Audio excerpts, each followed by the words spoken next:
Hey guys, thanks for tuning in. Today what we've got is the Polaris Sportsman 400 HO, and we're greasing the wheel bearings.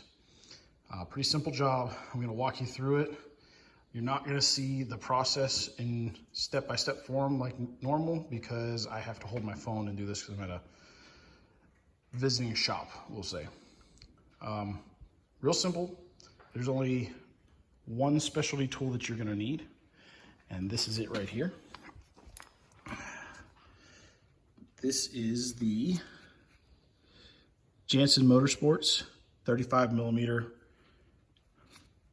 wheel bearing greaser. To do the rears, there's going to be a bigger one, and I'll have to get that number for you. But it's step by step the same process. The first thing, well, let's run through the tools that you're going to need. So I've got an impact wrench here with a 14 millimeter socket. All of the lug nuts on the four-wheeler 14 millimeter. We already talked about the greaser. I've got a grease gun, replacement cotter pin. I've got this awl, so that way we can take out the cotter pin. A pair of diagonal sidewall cutters. Also got a cat. Two different 13 millimeter wrenches. The rears are going to be 14 millimeters. And then I also have a very angry cat. This is a 15/16 wrench for the actual bolt that goes onto the axle. The rear is 1 1/16 inch. So your mileage may vary with that, but that's just what my four-wheeler is set up for. So with that out of the way, the first thing we're going to do is take off these lug nuts with the impact wrench. All right, with the wheel and tire out of the way, it exposes our hub assembly. First thing we'll do is pull off the rubber protective cap.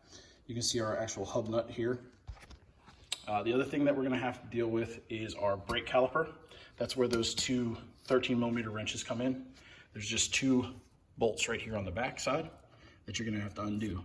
Now, you're going to have to undo this bolt. So take out this cotter pin, undo this bolt before you take off that brake caliper, and then you'll have to reinstall that brake caliper, and well, you'll have to pull off your hub after that, install your hub, install your brake caliper, and then install your bolt or your nut, because if without your brakes set, your axle is going to spin. Even if you're in drive, it'll still spin on you. So you set your brakes, and we're going to take out the cotter pin.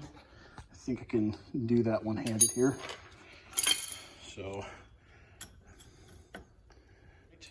cotter pin's out of the way, knock over our flashlight, put our 15/16 wrench on there, and then I've got the inertial impacting device to persuade that off there. So let me get that off there and then get you right back. All right, with the hub nut and washer removed, you can see the actual, we'll call it a CV shaft, the drive shaft sticking through.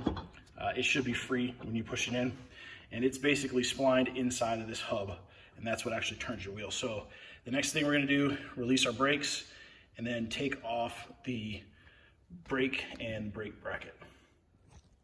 I'll show you in better detail whenever the brake bracket's off, but you can see where one of the bolts is, and then the other bolt is right on the bottom side here. So you're just going to take both of those out. Those are the 12 millimeter, 13 millimeter bolts on the front. Okay, with the brake bolt, lock washer, and flat washer, both of those removed, we can pull off our brake caliper and mount. You can see that's the top hole right there, that's the bottom hole right there. You see it's real simple. We will have to pry the cylinder back in whenever we go to reinstall this, but it's really easy. You can just use a screwdriver. So now our hub assembly is free. You can see it's spinning, but it's still spinning the drive shaft. So all we should have to do is pull straight out on it. There you can see the splines that interface. There you go. With the splines inside of the hub, and that's what actually gives you the drive.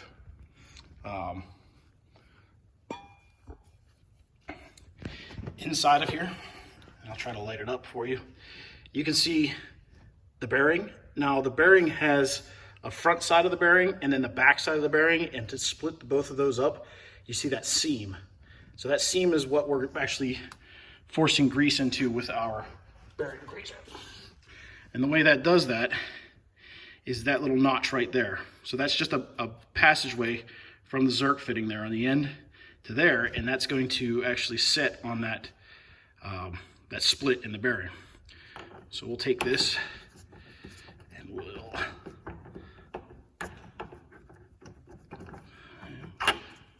back off, and we'll try feeding it back on there again. And I'm not forcing anything on here. There's a little O-ring on this bearing tool right here. You can see it.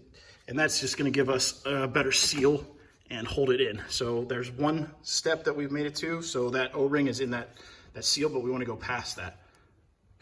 So there's that second seat. So now that passageway is in that split in the bearing. I'll take the grease gun, I'll hook it up here, and I've been giving it 8 to 10 pumps. So I'm gonna go ahead and do that because I can't do that with 2 hands and film it. So come right back after that. All right, I've just got done greasing. So what I'm gonna do is pull this assembly out and just kind of give it a little bit of a spin to get it off of our CV axle. So you can see there's no splines in there, it just kind of slides right over top of it. It's hard to see if and where the grease actually went into, but the grease did go up inside of that bearing into that little channel way we talked about. So next thing we're going to do is reinstall our hub.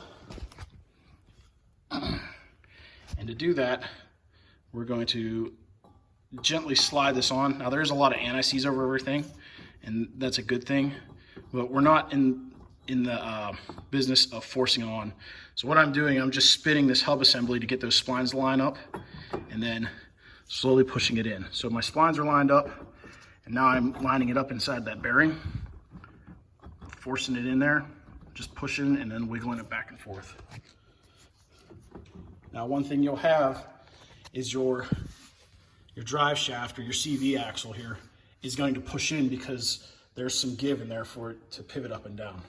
So once again, I'm gonna have to set you down, but I'm just gonna be pulling out on the drive shaft and pushing in on the hub and wiggling it back and forth until I can get this bolt or the threaded portion of the drive shaft out of the hub assembly. So I'll be right back with you on that. Okay, so you can see that our threaded portion of our drive shaft is sticking out. You should be able to push in on it, and what you want is it to be pulled all the way out to where it's actually contacting that hub assembly. So now you know you have it all the way out. You can take the washer and the castellated nut and just temporarily install those, because if you go to tighten this down, you're just going to end up spinning the entire hub assembly. So what you have to do is we have to reinstall the brake caliper and bracket back on there with those two 13mm bolts, these guys here with the lock washers. So I'll go ahead and install those now. All right, brake caliper and mount are installed. I'm just tightening the bolts. One thing I couldn't show you is you're gonna have to get the brake rotor in between both of the pads. So that's where the pry bar came in handy. I just lightly pushed on the piston itself to spread it open. So I'm gonna tighten those up. All right, with our caliper and our bracket installed and tightened up, the next thing we're gonna do is tighten up our castellated nut with a wrench. And then we will, well, first set my brakes and then I'll tighten it up. And with the castellated nut, we have to get another cotter pin in. So I'll give it a torque spec for you to look up on your own. And then make sure my holes are lined up. And that way we can feed the cotter pin through. So yeah, we'll get right back at it. All right, with our castellated nut tightened, cotter pin installed, last thing to do is install the tire and the cap. And that's with the dust cap and your lug nuts installed. So all in all, it's probably a 20-minute job per wheel just to grease them. So yeah, any questions, feel free to comment below. And thanks for watching.